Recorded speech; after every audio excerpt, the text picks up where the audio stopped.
Good morning, everyone, and welcome to the Smithsonian American Art Museum's virtual Cherry Blossom Celebration. I'm Gloria Kenyon, Senior Public Programs Coordinator, and we are so excited for you to join us virtually this year to celebrate the start of spring and the blooming of the cherry blossoms around DC's tidal basin and across the city. We hope that wherever you are joining us from, you are seeing signs of spring. Our celebration is presented in partnership with the National Cherry Blossom Festival, and you can learn more about them and how they're celebrating this year with the link we're dropping in the chat. Please use the Q&A function to ask us any questions or to respond to any questions we might ask you during the program. We'll start today with a performance from Nen Daiko, followed by an art cart session with our docents. If you have any questions about supplies needed for the art cart session, please ask in the Q&A. As I said, today we're going to start with a performance from one of our long-standing partners for our Cherry Blossom program, Nen Daiko. They will demonstrate their taiko drumming, first with a brief introduction, followed by a video of past performances. They'll then take us through how they've created some of their instruments at home through this last year. Please do note that while streaming videos through Zoom, there may be some lag or distortion in the video. Welcome, Emily and Nen Daiko.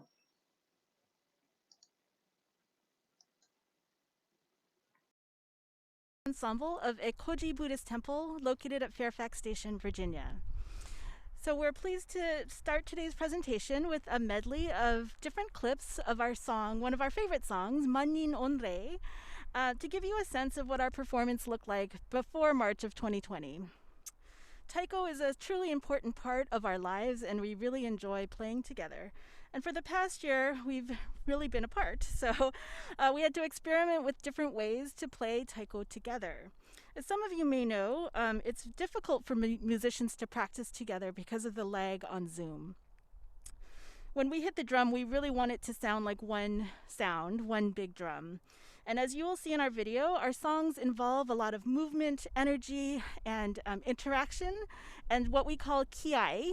So we sounds like we're yelling at each other, but we are giving each other energy.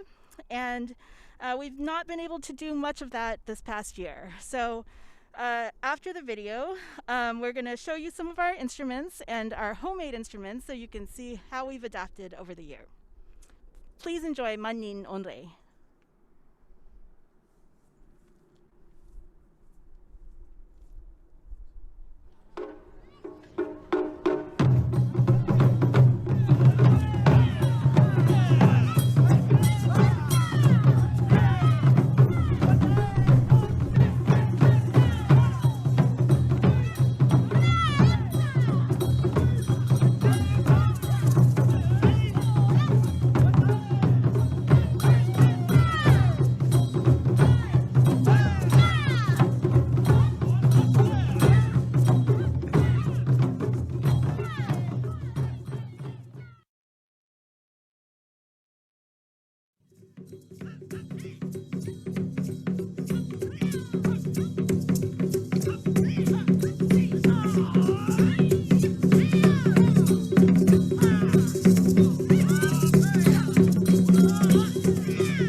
Hi, I'm Ron. We hope you liked our medley version of Manin Onore.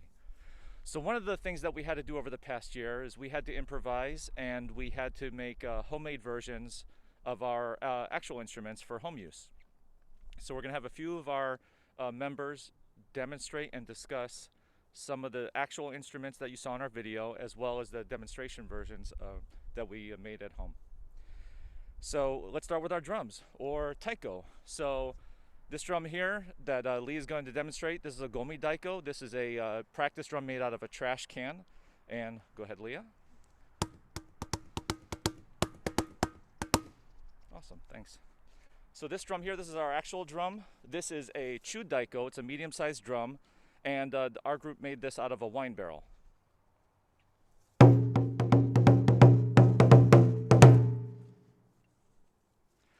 So now we're going to discuss and demonstrate some of our instruments that we used to accompany our taiko.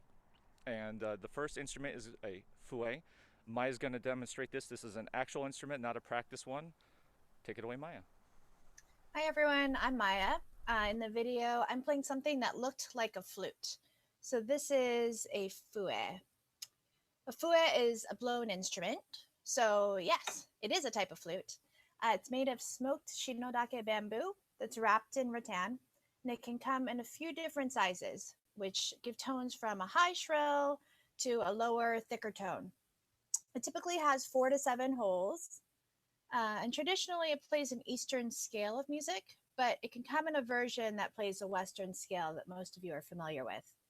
This is so that the flute can accompany Western instruments better. So I'm going to demonstrate.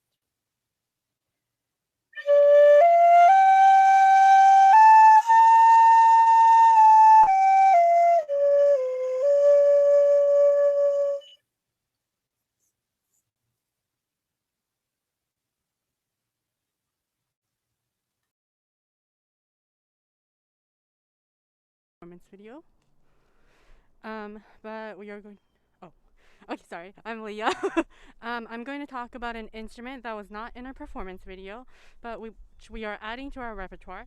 This instrument looks like a guitar or a banjo. This is a shamisen. Okay. It is a 3-stringed instrument said to have originated from China. It's made mostly of wood. The body resembles a small drum, and the strings are traditionally made of silk. The plectrum of the shamisen is much larger than guitar picks and is called a bachi. This is also the name used for drumsticks. There are different types of shamisen based on the thickness of the neck and body.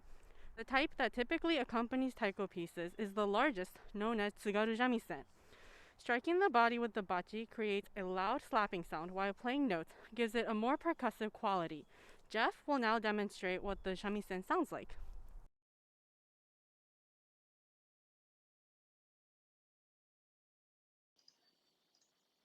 Hi everyone, it looks like we're having some technical difficulty connecting to Jeff.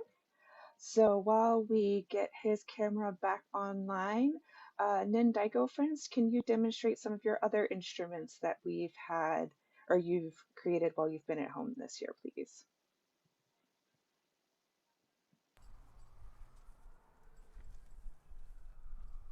Okay, so while Jeff gets reconnected for us, we're going to be demonstrating a few of our instruments called narimono, which means things that make sound.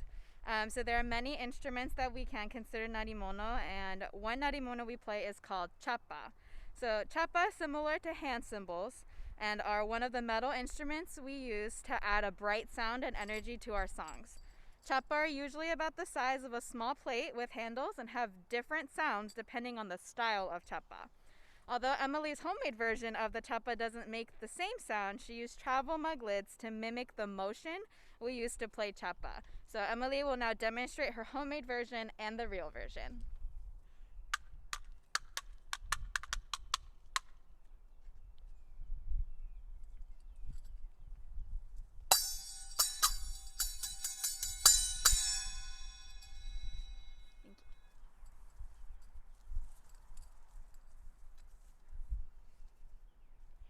Another instrument that we play is called an Atarigane, which means striking metal. It's like a small brass gong. We hit the Atarigane with a shumoku, which is it has a bamboo handle and a deer antler head. We play the Atarigane two ways, either by hanging it from a rope or by having it sit in your hand. And you can change the sound of the Atarigane by how you hold it. So you strike it in different ways to get different tones. Sometimes it's called a chanchiki, which is named after the sound that it makes. So for example, when you hit the inside face, that is the chan. Do you want to give it a try just so they... Chan, there. And then when you strike the inner edges, it makes a chiki. Okay, cool. So anyways, but Leah is going to demonstrate the homemade Atarigane, which is made from a metal cat dish and a metal chopstick. Here she goes. Great. And then she's going to play the actual Atarigane.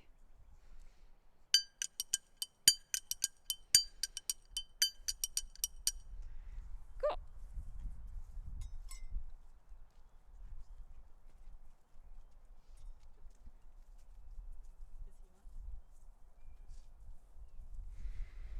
Another instrument that we play is called the shaker or the shekere.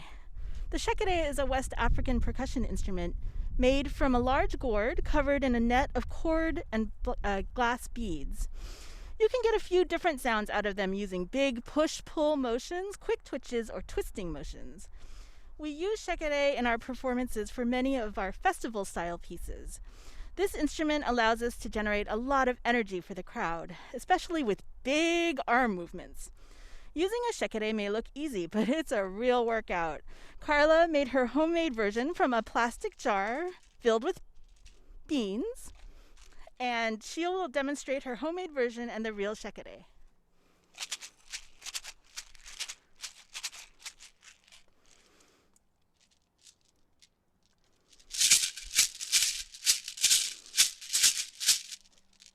Thank you, Carla. Is Jeff on?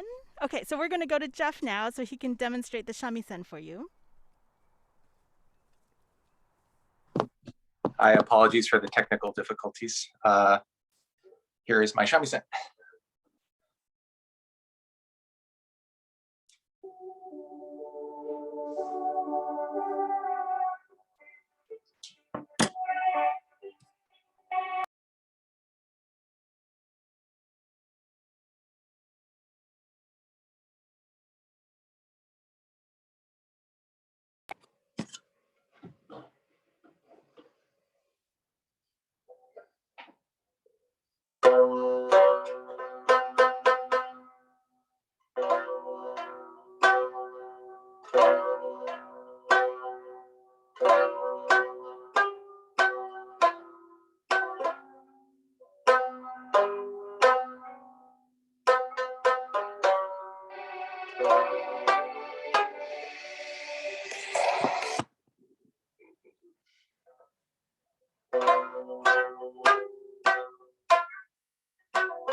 Thank you.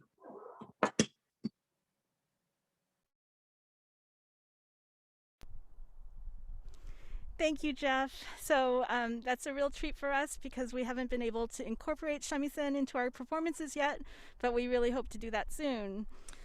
So these are just a few of the narimono and the instruments that we play, and a little taste of how we've adjusted over the past year. And we would love to see your creative ideas for how to make different sounds with household items. If you experiment with any, please share with us on Facebook, Instagram, Twitter, whatever, or visit our webpage at nendaiko.org. And we love playing this gig at SAAM's Cherry Blossom Festival every year, and we really hope we can see you all in person next year. Thank you.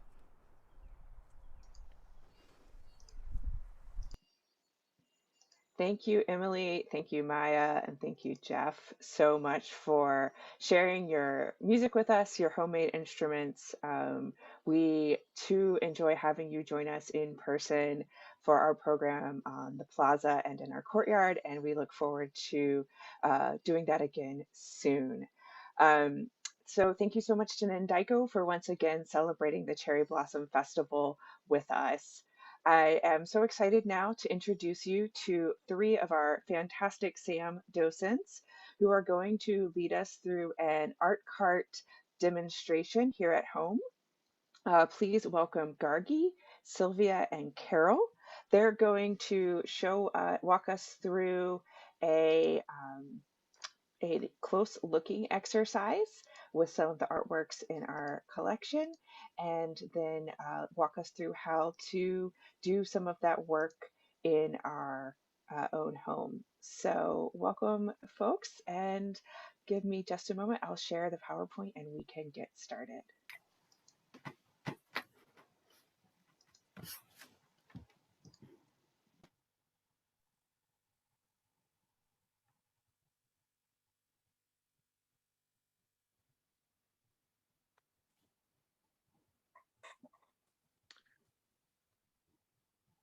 Welcome to our Cherry Blossom Art Celebration.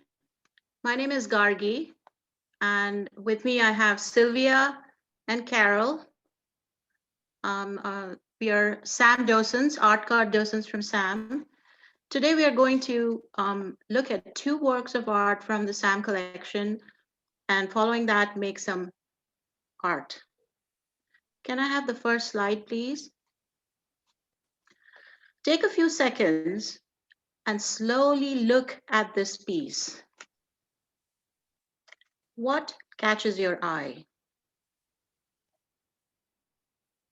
What do you see? Sylvia? Gargi, what I'm seeing is a potted plant of some sort, which has a blossom. It looks like it's blossoming. And it looks like there's a little boy and he's tying something onto the branches of I assume maybe it's a tree. And it looks like he might have been interrupted in his lunch because there's a little bowl to the side and maybe some chopsticks or some sort of utensils. What colors do you see? Carol? I see pink for the flowers, and pink is made with white and red, and that's a tint. So the flowers are a tint, and it looks like that color scheme is carried throughout. Like the outfit also seems like a tint. Maybe it's white with brown and a little green mixed in there. The background also seems very faint, so it might be white with some brown, all tints.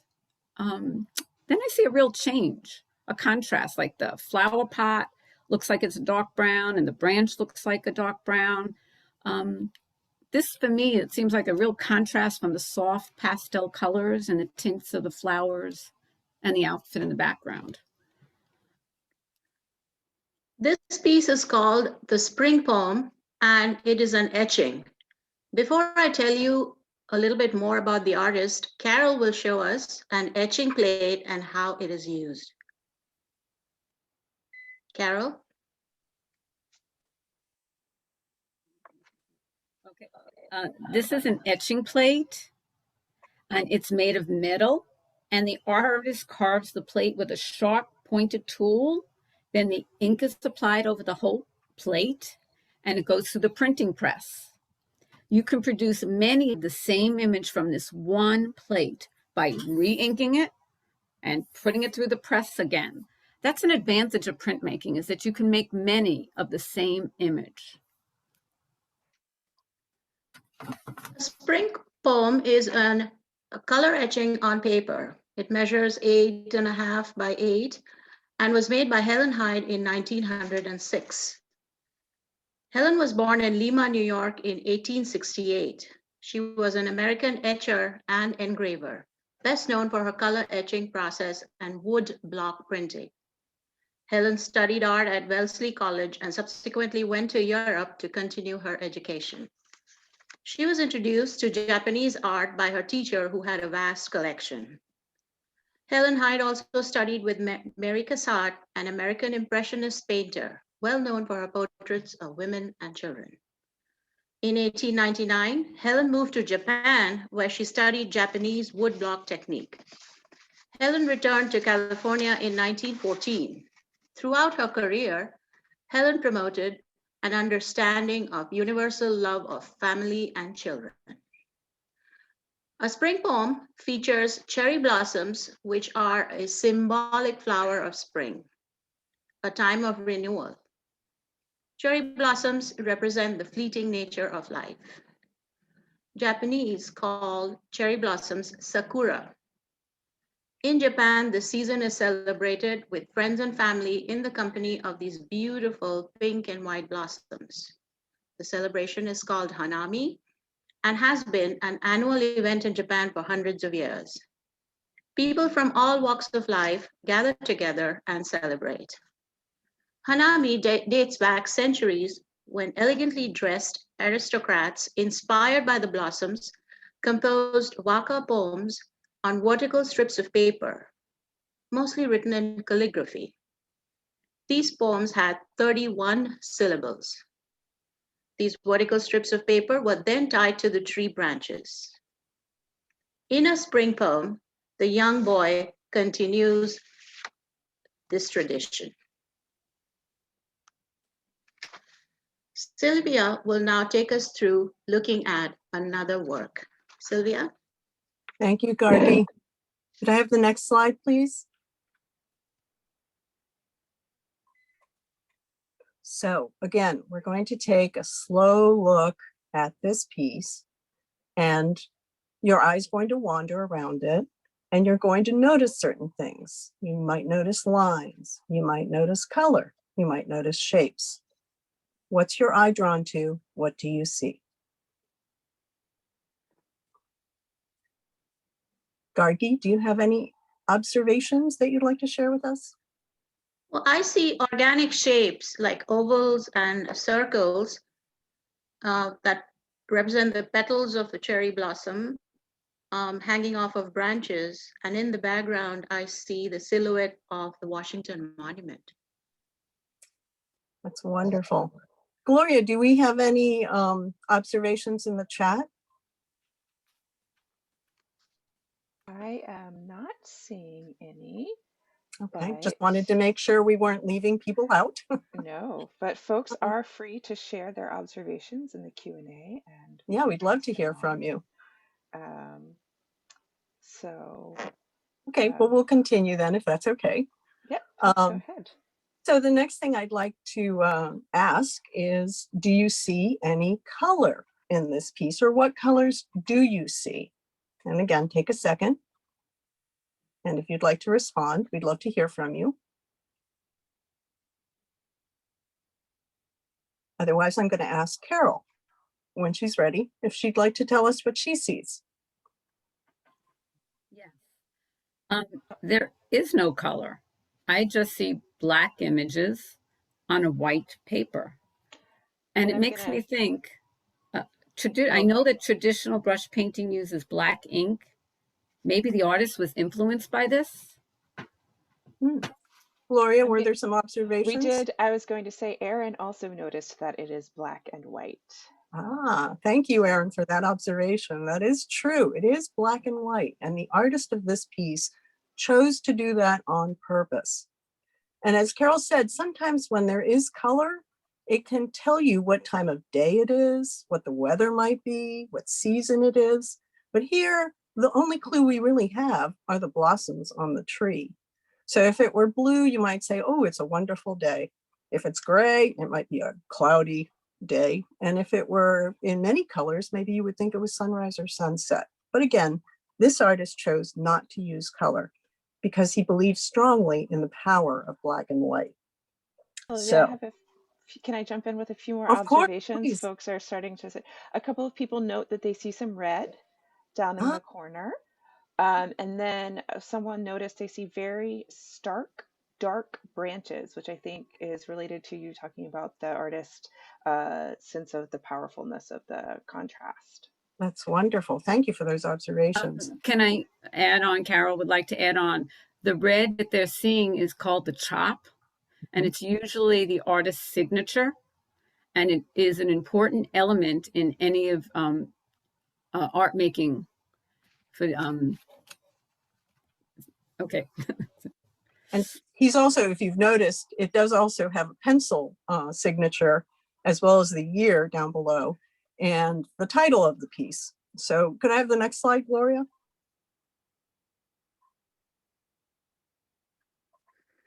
So the piece is actually called the Washington Monument, and it was made by Unichi Hiratsuka, and it was done in 1964, and it's a woodcut on paper.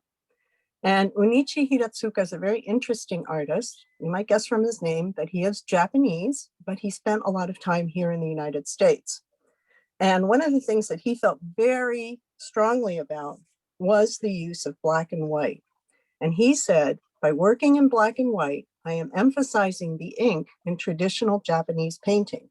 The most beautiful range of color is black and white. And he came from a tradition of his grandfather was an architect, his father was a wood carver for temples, and he loved Buddhist old ink paintings. And so he reflects that in his printmaking. Now, a wood block, I don't have a Japanese wood block.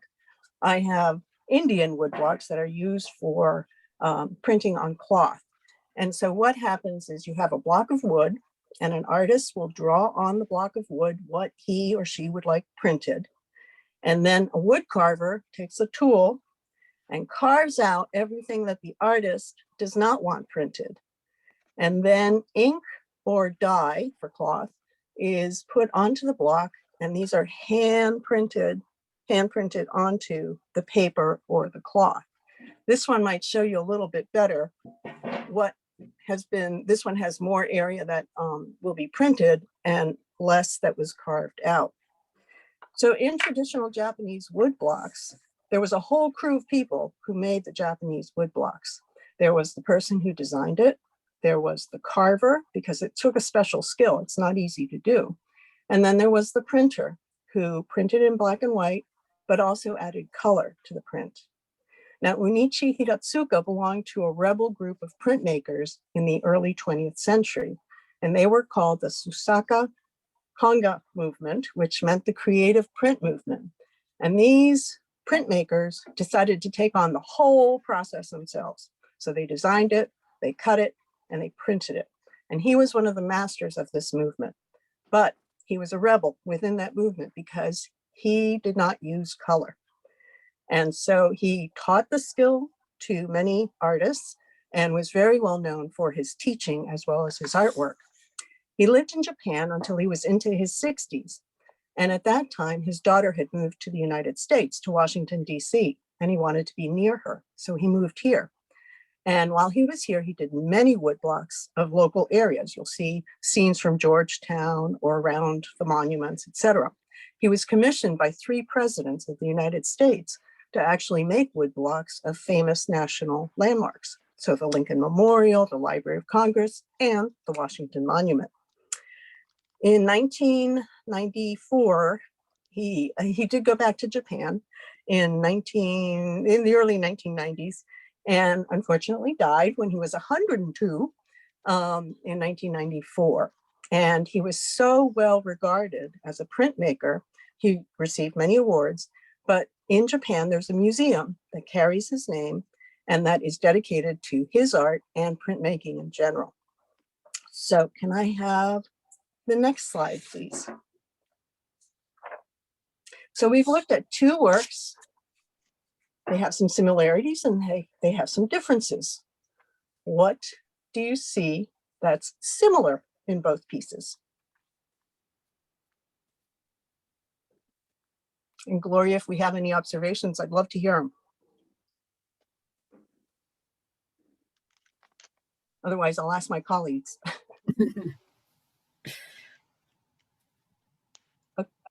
We're getting a few comments. Someone noted that both have branches in them. Uh-huh, that's wonderful. So yes, and specific types of branches. A lot, both are cherry blossoms or cherry trees. A lot of folks are really noticing the branches. That's wonderful. Okay, because Carol is now going to take us through a project that has to do with branches and cherry blossoms in particular. So Carol, would you like to take us through those lessons? Next slide, please. Okay, we've just been looking at prints.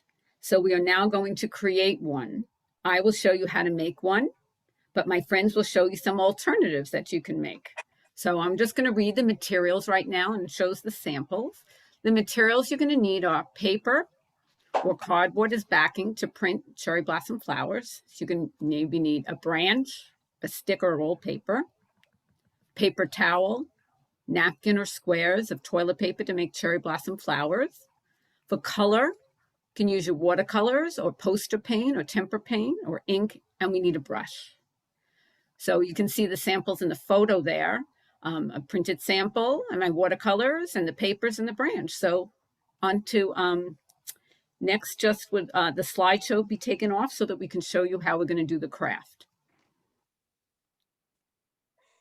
Okay, I'm going to show you how to make this craft, all right? My sample, I have a sample over here, but right now we're going to do some printing. So I had experimented with using a popsicle stick, and I painted my popsicle stick, and then I printed it on the paper to make the branch. So that was one method I used.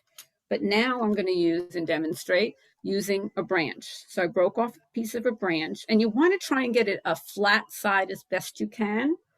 And now I'm going to use my watercolor paint set. So I'm going to transfer the water that I have onto my palette. Palette is where artists mix their colors. So I have the water, and now I'm going to transfer my brown paint. I want to get enough good color, strong color, so that it prints well. Here we go. And then I'm going to paint it on my branch, and I'm going to try and feel which I think is the flattest side. I think this side is flatter. And I'm probably going to need to apply more than one time the paint. And so now I'm going to press down here, and maybe I need to move it a little bit too. Okay, some more. One of the things I wonder if you've noticed in nature, that branches are really the letter Y. There's a whole bunch of letter Ys. And if you think of it that way, it makes it easier to draw, makes it easier to print. So I'm going to make the letter Y here. And apply a little bit more.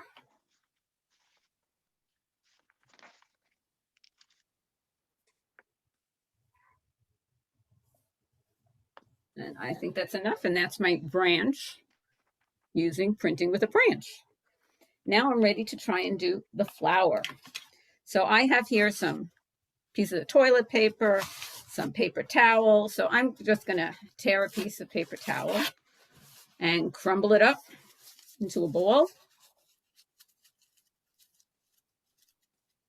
And then I'm going to mix up some pink. So in watercolor, to get a tint, you're using water plus red, and that gets a pink. So I'm going to mix up here some color. Carol, you mentioned tint earlier as well. Can you tell us a little bit more about what makes a color a tint, please? Sure. A tint is really, a lot of people might think of it as a pastel color. It has white. And a lot of times, depending what you're doing with paint, you do white first, and then you add a little color to it. And that's how you get a pink. Like white plus red makes pink. White plus orange makes peach. White plus brown makes tan. Or white plus blue makes a baby blue. So that's how you get a light pastel color. Thank you. You're welcome. And now I'm going to put some paint on my paper and try and see if it prints. And there it does. So I wanted a little stronger color for the camera. So I'm trying to get a stronger color here.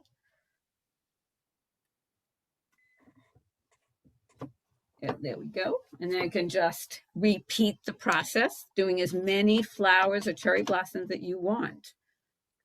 Carol, if I wanted to make those pinker, how could I do that?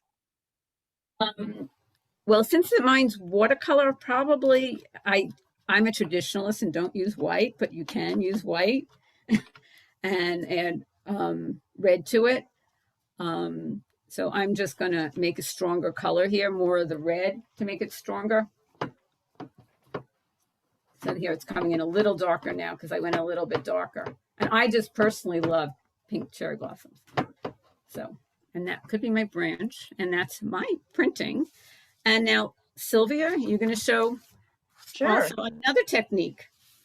So I'm going to do more of a Hiratsuka print. Sylvia, can I jump in really quickly? Carol, can you hold your work up to the camera a little bit more closely so we can see? I certainly can. I know you've got it on your... No, certainly can. Thank you so much. This one was done by the popsicle stick, and these two were done by the branch. Both flowers were done with a crumbled paper towel. Fantastic. Thank you so much for sharing that with us. You're welcome. All right, Sylvia. Okay, so I'm doing more of a Hiratsuka print, just using, I put black paint into a jar, or you can use a flat surface, any flat surface. I cut out a rectangle out of cardboard. I have a pencil, and if you don't have cardboard, you know how you always get this junk mail, these things in the mail, your parents get these all the time. You can use one of these too, if you'd like, but I'm going to use my little cardboard. So following what Carol said about the triangles, I'm going to wet my cardboard, get lots of paint on there.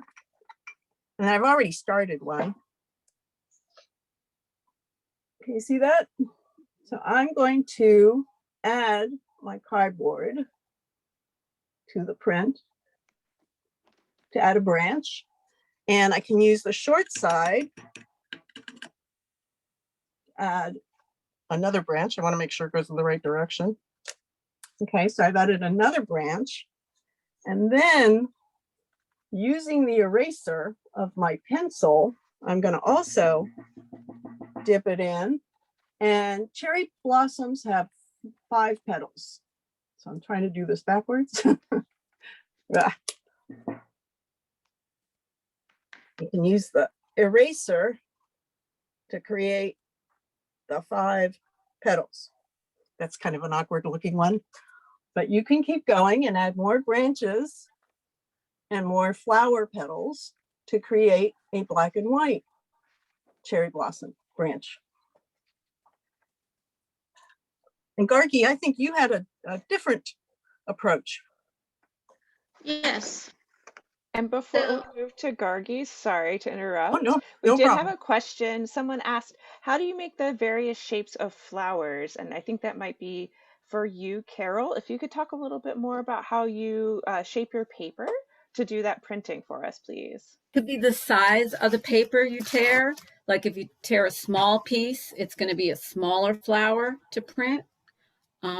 If I use the toilet paper, because that might have a different effect as well because of the different type of paper. So that's how you could vary the sizes and see what happens. Hopefully that helps your answer. Thank you so much. Gargi, can you talk us through, would you like me to share the screen for you? Yes, please.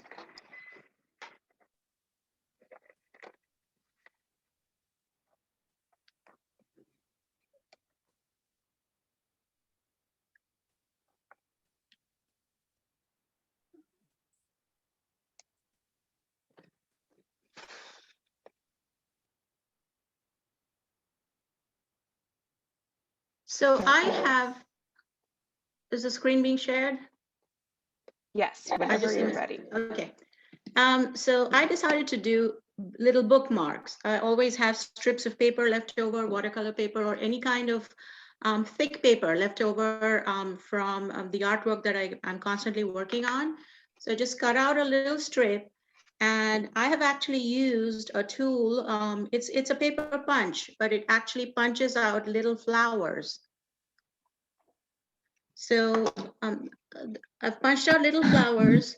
I hand drew the branches, and as Carol pointed out, they're typically in the shape of the letter Y. So I've added some of those in there, and then used a little bit of watercolor, so brown for the branches, and then pink.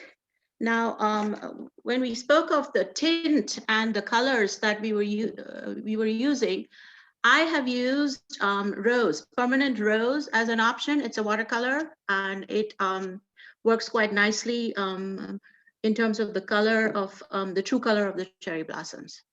So, you know, you paint it, you finish it off, and then this is the finished piece. And then you could, you know, use it as a bookmark or just a decoration. And that's what I have. Thank you.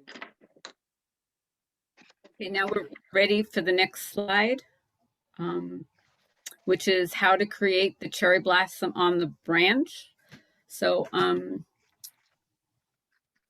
can you see me? Yes, Carol, we can. Carol, you can't? Okay, Carol, okay.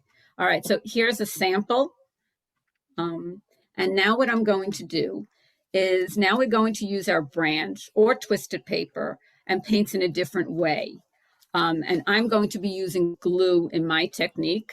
So the materials I'm going to be needing are the branch from a tree or a stick or rolled paper, some glue, Elmer's glue, as you can see from the photo, paint or markers for color, and I'm going to continue with my watercolors, some paper towel or tissue paper or a square of toilet paper or a napkin, any paper that you can to crumble up, okay? And then I'm going to demonstrate the steps. So now we need to go out of the slide so you can see us demonstrate.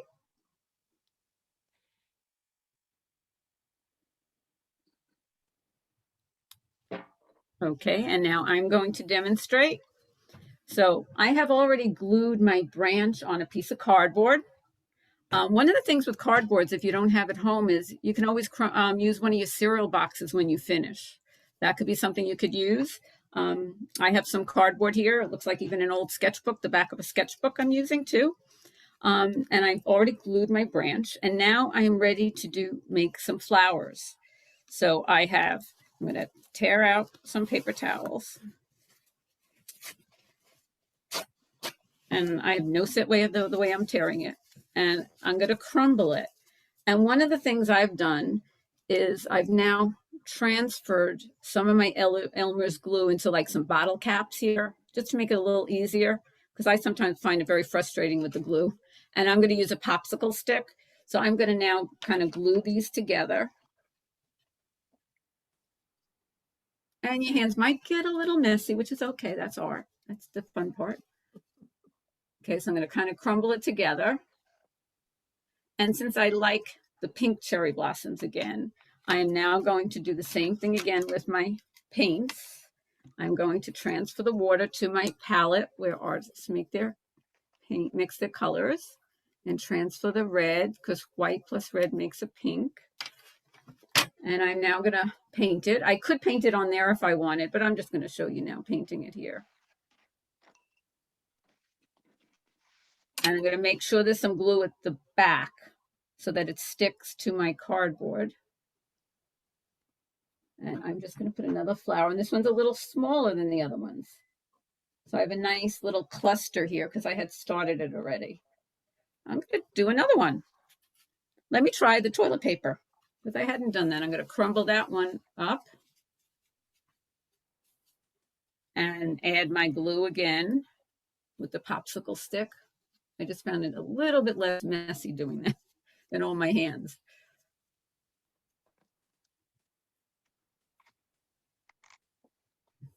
I think I like the paper towel a little bit better, but that's okay.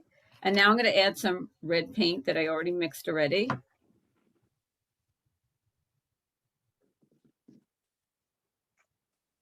And making sure there's enough glue on the back so that it will stick. And maybe I'm going to start working in this area here. And what's really nice is this is a 3-dimensional project right now. It's sticking out of the cardboard. And I will keep continuing adding more, and I'll bring it a little closer to the camera right now so you can start seeing how it's beginning. And as Sylvia demonstrates and then Gargi demonstrates their process, I will continue working. Okay. So I'm going to use toilet paper squares, and I'm going to fold the squares. I've got 2 of them together here. I'm going to fold them in half, and then I'm going to fold them in half again.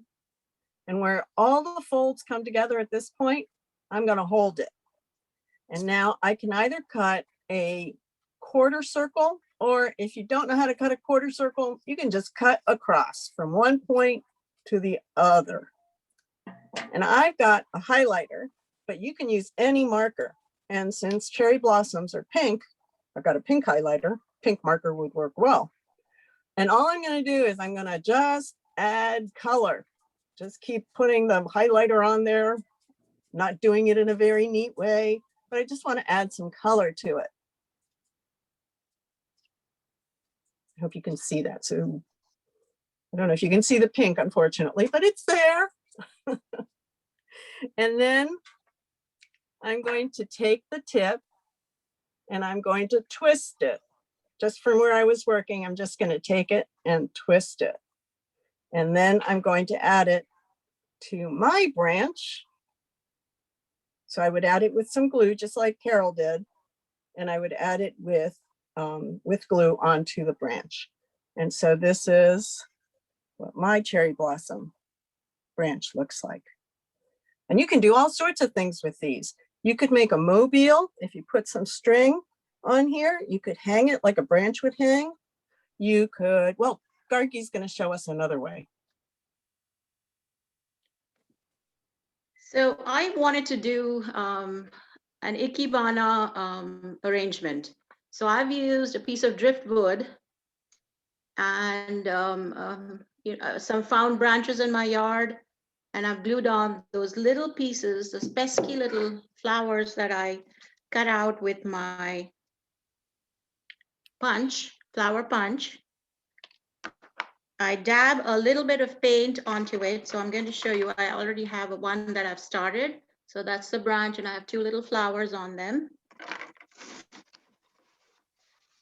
Just dab a little bit of paint onto the petals, onto the flowers. And I'm using the permanent rose because it's a easier, there is no mixing involved, just a little dab and so create a petal. So here are a couple of petals that I've made. And Gargi, while you're holding that up, could you also hold your bookmarks where folks can see them? We've had a few requests to see them a little bit more closely since folks couldn't see it well before.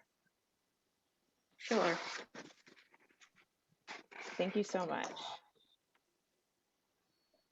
And can you show us your punch again as well? So it's just a small paper punch?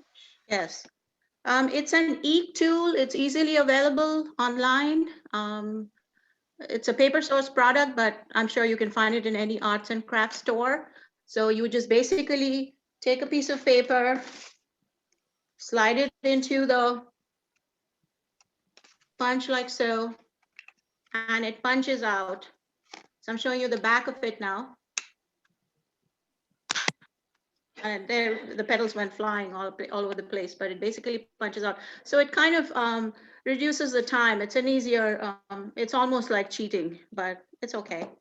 And it does show up so much better. So what I've also done is I've sort of raised it to give it a 3-dimensional look because I'm not using an original twig or a branch, but this is what I have for my Ikebana presentation. And you can add a little bit of green to it. And this is the little piece of driftwood. I mean, it doesn't have to be anything very unique. If you have a little rock, you could stick it in there and it just makes a nice little piece for your desk. Gargi, what is Ikebana? What is it? It is the Japanese method of flower arrangement.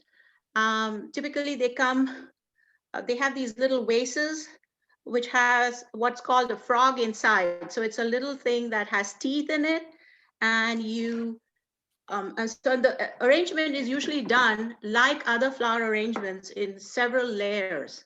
So there are some tall pieces, there's a lot of movement in the pieces, and your eye is drawn towards the different colors. And so we wanted to keep it simple. And cherry blossoms, typically when they show up, there are no leaves. There's no green in the tree initially. The leaves come after the flowers. So I've kept it very simple, just with the brown. And does that answer your question, Sylvia? Yes, thank you. It's lovely. Thank you.